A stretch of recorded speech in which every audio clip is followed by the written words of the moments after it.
curly-headed devil. Look at her, huh? Well, it's natural. She had it done the last time we did a show. How long ago was that? A year? Oh, gosh. No, not the very last one. About 5 years ago or something. My hair's naturally curly, right? And so for years I've been lying on the ironing board. Ironing away, You know, right? just trying to iron the curls out of my head for so many years. And so I finally, Vidal Sassoon said, Chita, I think you should wear your hair natural. And I went, I can't. People will stare. So he sat me under a little thing and with heat and stuff, you know, and cut it and everything. And then I kind of liked it, but then I came to your show. Yeah. I was not at all sure.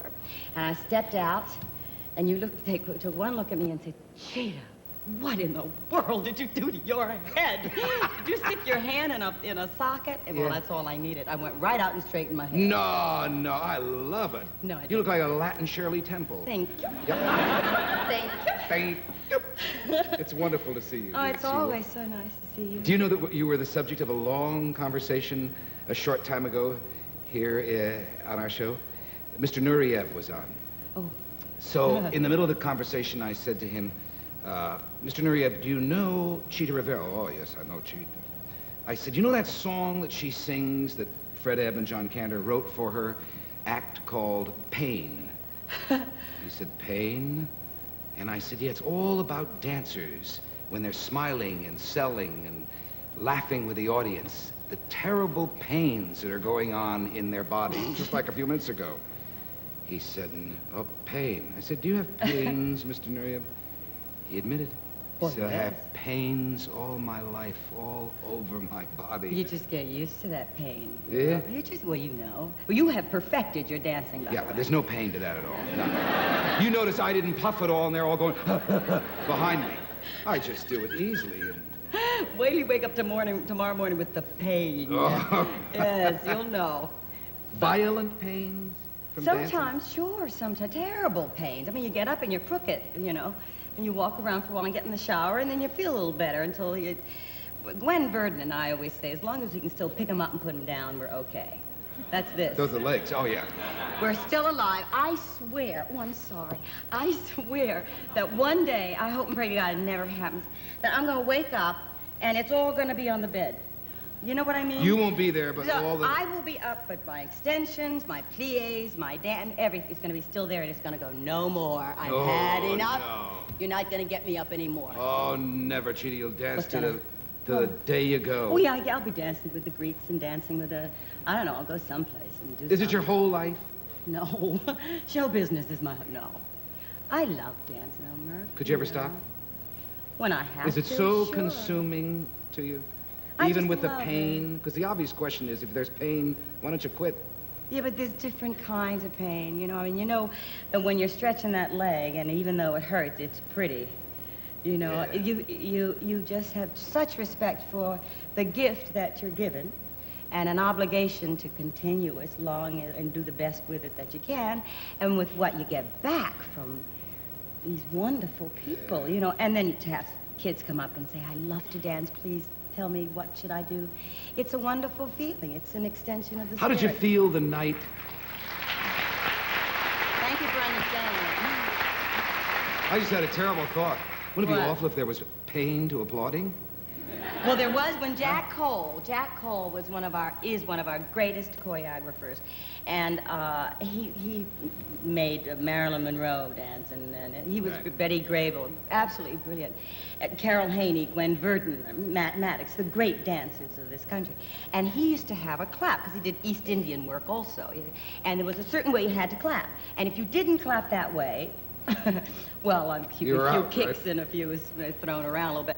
But I mean, you had to, now that's wrong. But you would spend 2 and 3 hours doing this. That's right. If there's an echo, if you hit your hand in the right place. So wrong. So you would stay for 3 hours doing this. Nope, nope, nope, yes. There is a sound that is the right sound. It's like a musical instrument. Well, let's rehearse this crowd, shall we? No, suppose, though, the first person who ever applauded didn't do this. Suppose it was... Well, I we wouldn't be getting... that. No, people hit things, and people make... what about the Pope when he was here with the children? There was a verbal sound. There was, you know... What was that sound? Oh, it was wonderful. It was his his understanding of the children, his a release of love. What was the sound? I can't. Was it ooh? Ooh, ooh. That was it. The Pope went, ooh. Yes, he did. He did, and the children understood, and this child at home understood. It was wonderful. So, this is one way, this is another way. And woo, woo. And woo, it was the best. Yeah, yeah. Are you born and reared in New York? No, Washington, D.C. Ah, one applaud. Thank you, Mr. Carter. Finally left the White House, huh? Fun growing up there? Not exactly showbiz. No. Showbiz in another sense. Well, it was a Puerto Rican family, 5 of us. So our family was everything, you know. So we had movies in the basement, and I would do my splits. That was the show. What'd your dad do? My father was a musician. He died when we were very young. So Mother was left with the 5 children when she was quite young. Mother was, I guess, about 28 or 29. Were you just a 30. social dancer in those days, kind of going No, out I was studying. Doing all the Bobby Sox things? Acrobatics and stuff, you know, all that sort of stuff. But we had a full and wonderful family life. I mean, baseball and everything. You know, the girls were playing, doing the boys' games, and we were just... How old were you when you came to New York? 15. Went to Taft All by High yourself? School.